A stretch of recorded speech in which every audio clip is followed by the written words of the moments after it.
السلام علیکم ورحمۃ اللہ وبرکاتہ۔ آج رمضان کا 8واں دن ہے۔ ہم بہت قریب ہوتے جا رہے ہیں رمضان کے پہلے عشرے پہ، اور اللہ تعالیٰ نے قرآن میں فرمایا ہے کہ ایام معدودات، گنتی کے دن ہیں، یوں آئیں گے اور یوں ہی چلے جائیں گے۔ تو انسان کو چوکنا رہنا چاہیے رمضان میں خاص طور پہ۔ ہم نے 7واں جز ختم کیا تھا، اس میں کچھ حصہ سورۃ الانعام کا تھا۔ اللہ تعالیٰ 8ویں جز کی شروعات میں ہی سورۃ الانعام کے کنٹینیویشن ہے۔ اللہ تعالیٰ فرماتے ہیں کفار مشرکی مکہ کے بارے میں کہ اگر مردہ بھی آ کے ان سے بات کر لے اور فرشتے نازل ہو جائیں تو بھی یہ لوگ ایمان نہیں لے کر آئیں گے۔ اس طرح کی ہر درمی پہ اتر آئے ہیں۔ اور آگے چلتے اللہ تعالیٰ یہ بھی فرماتے ہیں کہ مشرکین مکہ حاکم طلب کرتے تھے یہود و نصارہ میں سے، جو یہ تصدیق کریں آ کے کہ رسول اللہ صلی اللہ علیہ وسلم جو ہیں وہ رسول ہیں، جو حق کے ساتھ وہ آئے ہیں وہ حق ہے۔ تو اس طرح کی چیزیں وہ طلب کرتے تھے۔ پھر آگے اور بھی مزید چلتے ہوئے اللہ تعالیٰ نے فرمایا ہے کہ جن چیزوں پہ اللہ تعالیٰ کا نام لیا گیا ہے وہ حلال ہیں، اسے کھائیں۔ اور یہاں پہ ایک اعتراض ہے مشرکین کے بارے میں، اللہ نے مشرکین کو رد بھی کیا اللہ نے، کہ وہ کہتے تھے کہ یہ کیا بات ہے کہ آپ اللہ تعالیٰ کے نام پہ یہ جانور ذبح کرتے ہیں اور پھر یہ کھا لیتے ہیں، تو یہ اس طرح کیوں ہے؟ تو ان کے اعتراض کو بھی اللہ تعالیٰ نے رد کیا ہے۔ اور پھر آگے اللہ تعالیٰ نے یہ بھی فرمایا ہے کہ جن چیزوں کے اوپر اللہ تعالیٰ کا نام نہیں لیا گیا ہے انہیں نہ کھائیں، وہ آپ کے لیے جائز نہیں ہے۔ پھر اللہ تعالیٰ نے یہ خوبصورت مثال دی ہے مؤمن کے بیچ میں اور کافر کے درمیان، کہ مؤمن جو ہوتا ہے وہ ایک اس کا جو رستہ ہوتا ہے، اس کا جو چلن ہوتا ہے، اس کے آس پاس نور ہی نور ہوتا ہے، روشنی ہوتی ہے۔ لیکن کافر جو ہوتا ہے وہ ہمیشہ اندھیرے میں اور اپنے اندھیرے میں کنفیوزڈ رہتا ہے، گھوم رہتا ہے، اس کے پاس کوئی رستہ نہیں ہوتا۔ تو مومن کے پاس کیونکہ ہدایت ہوتی ہے اور اس لیے اس کے پاس نور ہی نور ہوتا ہے، اس کے چاروں گرد اس کا ویژن بہت کلیئر ہوتا ہے، اس کی سمجھ بہت کلیئر ہوتی ہے، اس کے پاس انڈرسٹینڈنگ ہوتی ہے بہت کلیئر۔ لیکن کافر کے پاس کلیئر انڈرسٹینڈنگ نہیں ہوتی، وہ ہمیشہ ایک کنفیوز اسٹیٹ آف مائنڈ میں رہتا ہے، ہمیشہ اس کو سمجھ میں نہیں آتی کہ اس نے کرنا کیا ہے، اس کے چیزیں کہاں جا رہی ہیں، اس کو کہاں لے کے جا رہی ہے زندگی، اس نے کرنا کیا ہے، اس کو کچھ کلیئر آئیڈیا نہیں ہوتا، کیونکہ وہ یہ سبب ہے اس کے کفر کی وجہ سے، اس کی کفر کی وجہ سے اس کے پاس ایک کلیئر ویژن نہیں ہوتا، وہ ہمیشہ کنفیوز اسٹیٹ آف مائنڈ میں رہتا ہے۔ یہ بہت خوبصورت مثال ہے جس سے ہم آج ریلیٹ کر سکتے ہیں۔ ہمیں شکر کی کیفیت میں ہونا چاہیے کہ اللہ تعالیٰ نے ہمیں ایمان بخشا ہے، اور ہمارے پاس ایمان ہی ہے جو ہمیں اس یہاں تک لے کر آیا ہے، جو ہمیں ہمیشہ کلیئر اسٹیٹ آف مائنڈ میں رکھتے ہیں۔ اگر آپ دیکھیں گے ایمان والوں کو، وہ ہمیشہ کنفیوز نہیں رہتے،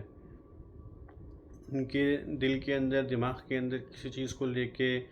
تشویش نہیں ہوتی۔ یہ ہو سکتا ہے کہ وہ کسی ڈیلاما میں ہو، کسی سچویشن کا ڈیسیجن لینے کے لیے، لیکن عموماً وہ ہر چیز کو لے کے کنفیوژن میں نہیں رہتے۔ تو یہ ایک بہت خوبصورت سی مثال ہے اللہ تعالیٰ نے یہاں پہ بیان کی ہے۔ اور پھر اللہ تعالیٰ نے ایک قانون بھی بتایا ہے کہ اللہ تعالیٰ کا ایک قانون ہے، اللہ تعالیٰ جس کو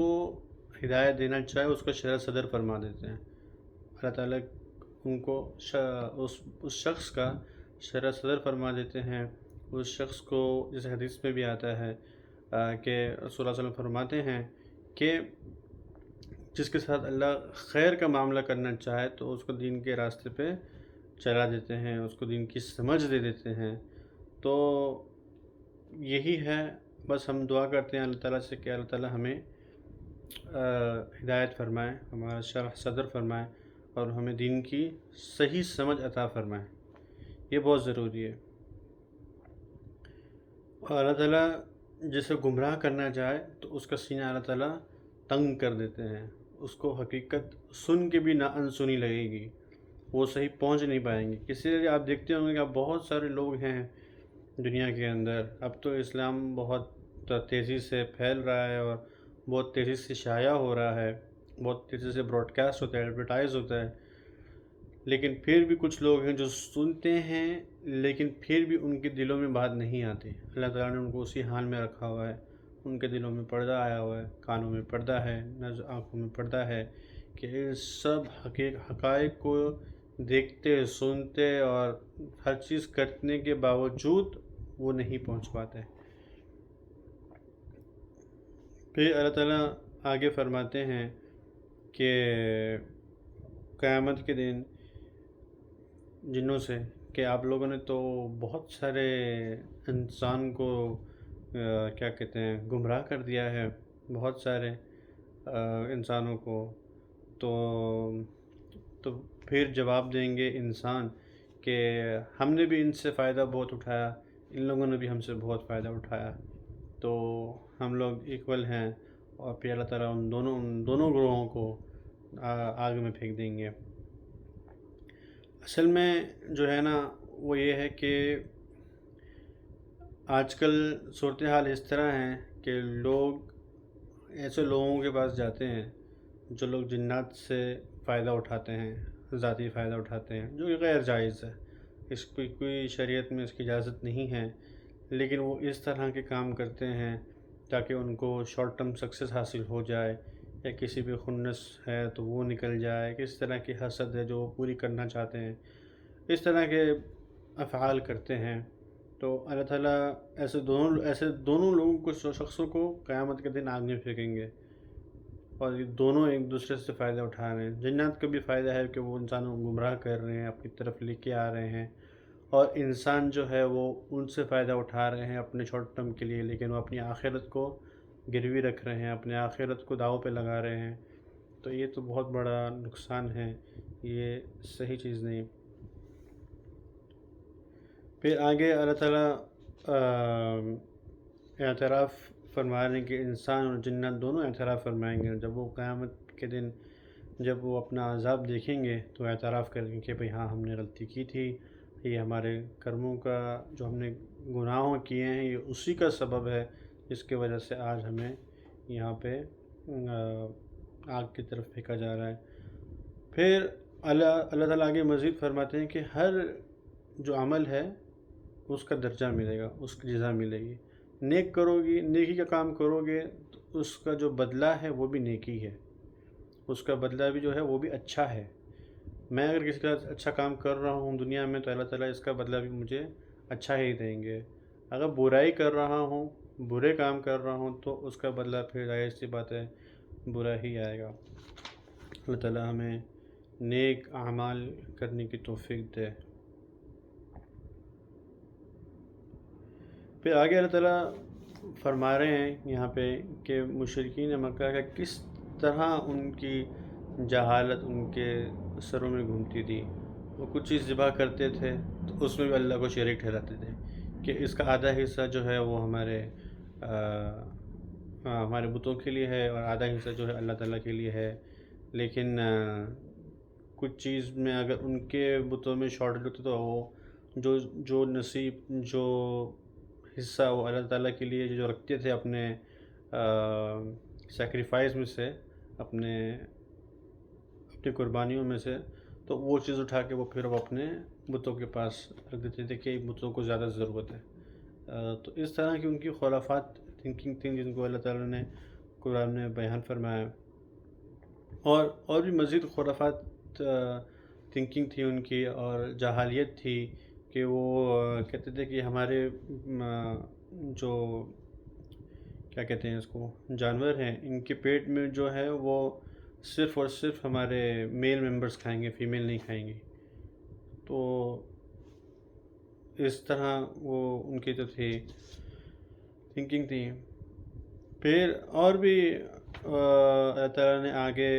فرمایا ہے نعمتوں کے بارے میں، جو اللہ تعالیٰ نے انسان کو کتنے نعمتوں سے نوازا ہے، کتنے فروٹ سے نوازا ہے، اینیمل سے نوازا ہے، جو کچھ جو ہیں ہمارے کیریج کے لیے کام آتے ہیں، کچھ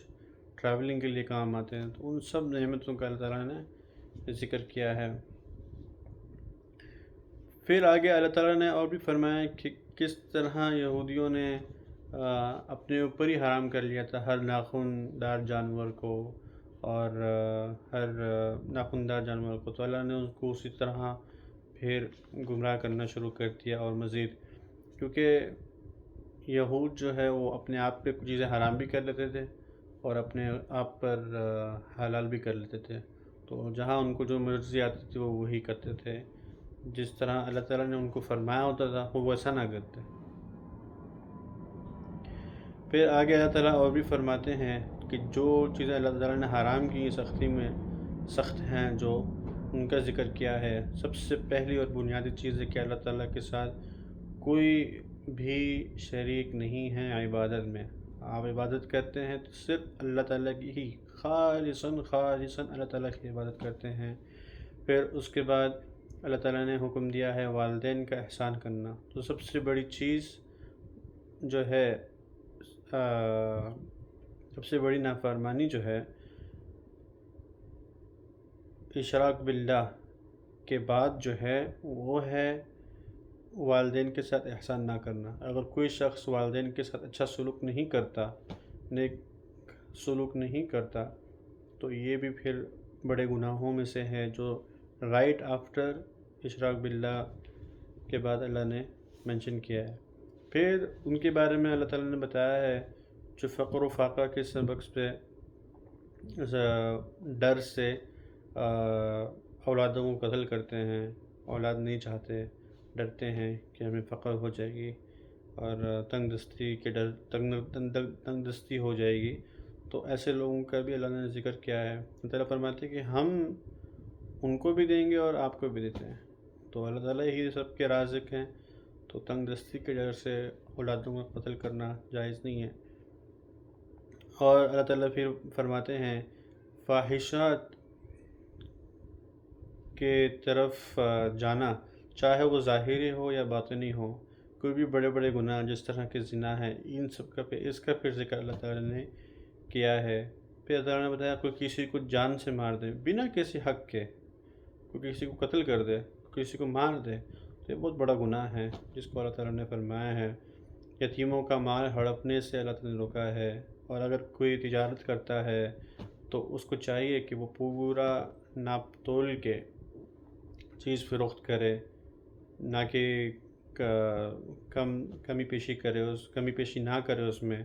جو عدل کے ساتھ ہے اسی طرح ہی چیز فروخت کرے۔ اور جو وعدے ہیں اللہ تعالیٰ نے اس کو بہت ایمفیسائز کیا ہے یہاں پہ بھی کہ اگر آپ کچھ بات کریں تو اس کو پراپرلی عدل کے ساتھ بات کریں، ایسا نہ ہو کہ آپ کسی ایک بندے کی سائڈ لے لیتے ہیں جو آپ کا فیورٹ ہے اور دوسرے بندے کو اس طرح چھوڑ دیتے ہیں، تو یہ صحیح نہیں ہے۔ اور کوئی وعدہ کرتے ہیں تو اس کو پورا نبھائیں، جو بھی آپ پرومس کرتے ہیں کسی سے بھی، جو بھی آپ کانٹریکٹ کرتے ہیں تو میک شور کریں کہ آپ اس کانٹریکٹ پہ کھڑے اتریں، اس کانٹریکٹ کے حساب سے ہی چلیں۔ یہ سب کی بہت اہمیت ہے جو اللہ تعالیٰ نے سورۃ الانعام میں فرمائی ہے۔ پھر آگے اللہ تعالیٰ نے ایک اچھا سا ہمیں وہ سمجھایا، ایک نیکی کی ترغیب دی ہے کہ اگر آپ ایک نیکی کرو گے تو اللہ تعالیٰ یہاں قیامت کے دن اس کے 10 گنا دیں گے۔ یہ کم از کم درجہ ہے کہ ایک نیکی کے بدلے میں آپ کو 10 جو ہیں 10 ٹائمز اس کا ملے گا، لیکن آپ اگر کوئی برائی کرو گے، کچھ گناہ کرو گے، تو اس گناہ کے کچھ ڈبل سزا نہیں ہے، اتنا ہی ثواب ہے۔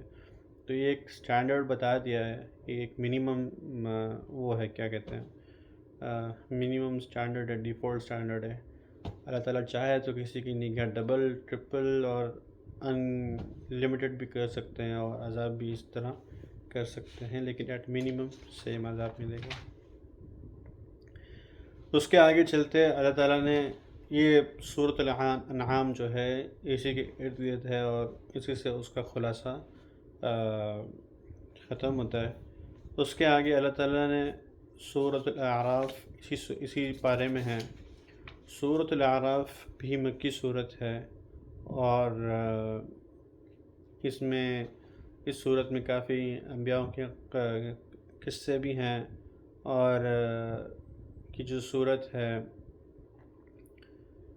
یہ اس صورت میں یہ بھی سمجھ میں آتا ہے، اس میں یہ بھی خلاصہ ہے کہ قرآن جو ہے وہ اللہ تعالیٰ سے نعمت ہے تمام انسانیت کے لیے اوپر، تمام کے تمام انسانیت کے لیے اوپر یہ نعمت ہے اللہ تعالیٰ کی طرف سے، رحمت ہے۔ اس صورت کے اندر انبیاء آدم علیہ السلام کا ذکر ہے، کس طرح شیطان نے انہیں ورغلایا، کس طرح جنت سے ان کو نکالا گیا، تو اس کے بارے میں پورا ذکر ہے۔ اور اس صورت میں قیامت کے کچھ مشاہدات ہیں، ان کے بارے میں بھی ذکر ہے، کنورزیشن جو ہے جنتیوں کے اور دوزخوں کے بھی درمیان، اس کے بارے میں ذکر ہے۔ نوح علیہ السلام، ہود علیہ السلام، صالح، شعیب علیہ السلام کے بارے میں بھی ذکر ہے، موسیٰ علیہ السلام کے بارے میں بھی اس میں ذکر ہے۔ اس صورت میں سورۃ الاعراف کو اس لیے رکھا گیا ہے کیونکہ اس میں ان لوگوں کا ذکر ہے کہ جو لوگ جو ہیں جن کے نیکیاں اور برائیاں برابر ہوں گی، تو نہ وہ جنتی ہوں گے نہ وہ دوزخی ہوں گے، اور وہ تمنا کر رہے ہوں گے کہ ہم جنتی ہو جائیں۔ ایسے جو گروپ کے لوگ ہوں گے وہ اعراف کے ہوں گے، ان کو اعراف کہتے ہیں۔ تو اس کے بیس پہ اس کا بھی ذکر ہے اس صورت کے اندر، اس لیے اس صورت کا نام سورۃ الاعراف رکھا ہے۔ بہت ہی خوبصورت صورت ہے، بہت ہی آئی اوپننگ صورت ہے۔ اللہ تعالیٰ ہمیں تدبر کرنے کی سمجھ دے۔ اس صورت کی شروعات میں اللہ تعالیٰ نے قیامت کے کچھ مواقعوں کا ذکر کیا ہے، اور کچھ قیامت کے جو مواقع ہیں ان کا ذکر کیا ہے، اور قیامت کا جو میزان ہے اس کے بارے میں اللہ تعالیٰ نے یہاں پہ ذکر فرمایا ہے۔ اور اس کے بعد اللہ تعالیٰ نے آدم علیہ السلام کا قصہ ذکر کیا ہے، اور ابلیس کا جنت سے نکالے جانے کا، اور ابلیس کا جو ہے آدم علیہ السلام کو ورغلانے کا، اور آدم علیہ السلام کا توبہ کرنے کا ذکر کیا ہے کہ انہوں نے توبہ کر لی، اور کس طرح اس آدم علیہ السلام کے ابلیس کے باتوں میں آنے کی وجہ سے کس طرح وہ کیا کہتے ہیں عریان ہو گئے تھے۔ تو اس کا اللہ تعالیٰ نے ذکر کیا ہے، اور پھر آگے اللہ تعالیٰ نے دعا سکھائی ہے کہ آدم علیہ السلام نے کس طرح توبہ کی تھی اللہ تعالیٰ سے، اور ان کی توبہ قبول ہو گئی تھی۔ تو انہوں نے فرمایا تھا ربنا ظلمنا انفسنا، ایکچولی دونوں نے فرمایا تھا، آدم علیہ السلام اور حوا علیہ السلام، کہ ربنا ظلمنا انفسنا وإن لم تغفر لنا وترحمنا لنكونن من الخاسرین، تو اے ہمارے رب،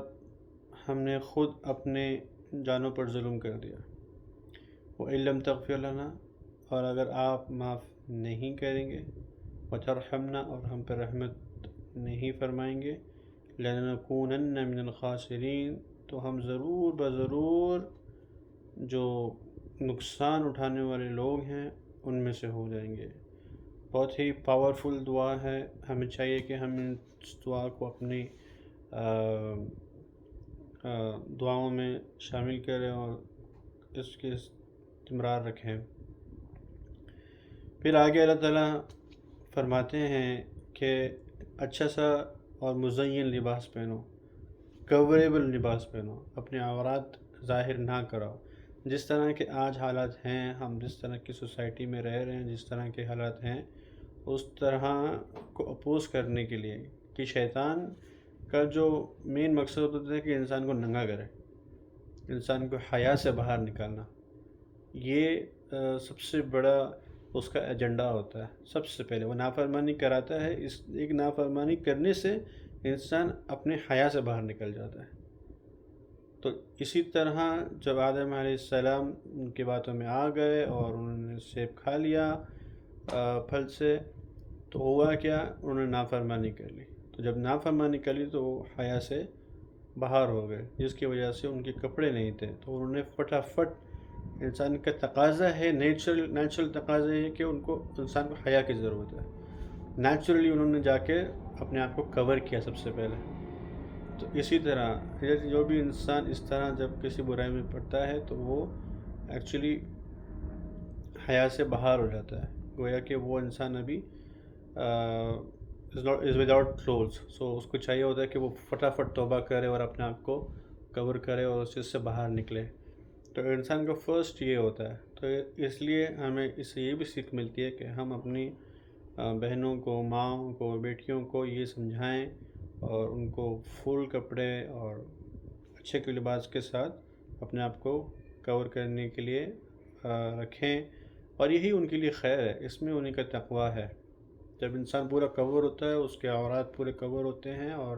مزین ہوتا ہے، یہ اس کا تقویٰ ہے، یہ اس کے لیے خیر ہے۔ اور یقین جانیں، انسان جب فل کورڈ ہوتا ہے تو وہ زیادہ خوبصورت دکھتا ہے، نہ کہ اس وقت خوبصورت دکھتا ہے جب وہ ہاف کلوتھ ہوتا ہے، ہاف نیکڈ گھوم رہا ہوتا ہے، اس میں اس کی کوئی خوبصورتی نہیں ہے۔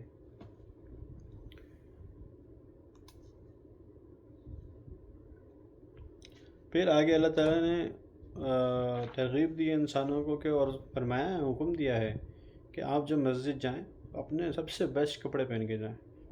انسان کبھی کسی شادی میں جاتا ہے، یا کسی پرائم منسٹر سے میٹنگ ہے، یا کسی کیبنٹ منسٹر سے میٹنگ ہے، یا کئی بڑے سی ای او سے میٹنگ ہے، یا کچھ بھی آپ کے کام ہے جو ہائی لیول، ہائی پروٹوکول کام ہوتا ہے، تو اس میں آپ میک شور کرتے ہیں کہ آپ کا بیسٹ کپڑا ہو، آپ کے بیسٹ پرفیوم ہو، آپ اچھے دکھ رہے ہوں، ویل پریزنٹیبل ہو اور پروفیشنل دکھ رہے ہوں۔ لیکن سمجھ میں نہیں آتا ہو کیا جاتا ہے جب آپ نماز کے لیے کھڑے ہوتے ہیں اللہ تعالیٰ کے سامنے، جس سے کوئی بڑا پروٹوکول نہیں ہو سکتا، آپ سے ہائی اسٹینڈرڈ، اس وقت انسان جو ہے وہ اپنے نائٹ سوٹ میں کھڑا ہوتا ہے اللہ تعالیٰ کے سامنے۔ بہت افسوس کی بات ہے، اب اللہ تعالیٰ کے سامنے کھڑے ہیں، آپ میک شور کریں آپ اچھے کپڑے میں کھڑے ہوں، اپنا بیسٹ پرفیوم لگایا ہوا ہو اور بیسٹ پرفیوم لگایا ہو اور آپ وہاں کھڑے ہوں اللہ تعالیٰ کے سامنے۔ اس سے بڑی چیز اور کیا ہو سکتی ہے؟ اس سے بڑا کوئی پرائم منسٹر ہو سکتا ہے؟ اس سے بڑا کوئی بادشاہ ہی نہیں ہو سکتا نا۔ اللہ تعالیٰ تو پورے کائنات کا بادشاہ ہے، اللہ تعالیٰ کے سامنے انسان اس طرح کھڑا ہوتا ہے، بہت افسوس ہوتا ہے۔ لیکن ہمیں چاہیے کہ ہم میک شور کریں، ہم اپنا بیسٹ کلوتھ اچھے سے واش، آئرن اور پرفیوم لگا کے اچھے سے میک شور کریں ہمارا ماؤتھ کلین ہو اور ہمارے منہ سے بدبو نہ آ رہی ہو، اچھے سے ہم کھڑے ہوں، خشوع خضوع کے ساتھ نماز پڑھیں۔ اللہ تعالیٰ کو یہ بہت پسند ہے، اللہ نے قرآن میں ذکر کیا ہے، خُذُوا زِینَتَکُمْ عِنْدَ کُلِّ مسجد۔ پھر آگے اللہ تعالیٰ نے فرمایا ہے کہ کچھ لوگ جاہلیت کے اندر، مشرکین مکہ میں سے، وہ لوگ کعبۃ اللہ کا طواف کرتے تھے وداؤٹ کلوتھس، بنا کپڑوں کے کرتے تھے۔ تو اللہ تعالیٰ نے ان پہ خطاب کیا کہ آپ کس معنی کیوں اپنے آپ پہ یہ آپ نے ظلم کیا ہوا ہے کہ آپ خود ہی کلوتھس ڈال کے کر رہے ہیں؟ کس نے آپ پہ یہ حرام کر دیا ہے کپڑوں کے متعلق؟ پھر آگے اللہ تعالیٰ نے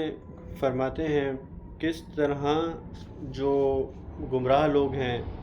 وہ کس طرح لیڈرز اور فالوورز آپس میں ایک دوسرے کے اوپر ملامت کریں گے، ایک دوسرے کے اوپر بلیم کریں گے قیامت والے دن۔ تو جو گمراہ لیڈر تھا جس نے گمراہ کیا، اور فالوورز تھے جس نے فالو کیا، وہ ایک دوسرے کو قیامت کے دن ملامت کریں گے، اور ان کو ملامت کے علاوہ اور کچھ نہیں ملے گا قیامت کے دن۔ پھر آگے اللہ تعالیٰ فرماتے ہیں جنتی اور دوزخوں کے درمیان کا جو کنورزیشن ہے، کس طرح وہ ایک دوسرے سے کنورزیشن کریں گے، وہ ایک دوسرے سے طلب کریں گے۔ جہنمی لوگ جو ہوں گے، دوزخی لوگ جو ہوں گے، وہ طلب کریں گے جنتی سے کہ بھئی آپ پانی دے دو ذرا، تاکہ ہم پر تو تھوڑا سکون ملے ہمیں یہاں پہ، اور کس طرح ان کو عذاب پہ عذاب ہوگا۔ اور پھر اصحاب الاعراف ہوں گے وہاں پہ، جو دونوں گروہوں کو پہچان رہے ہوں گے ان کے علامات سے، اور یہ تمنا کر رہے ہوں گے کہ ہم جنتیوں میں سے داخل ہو جائیں۔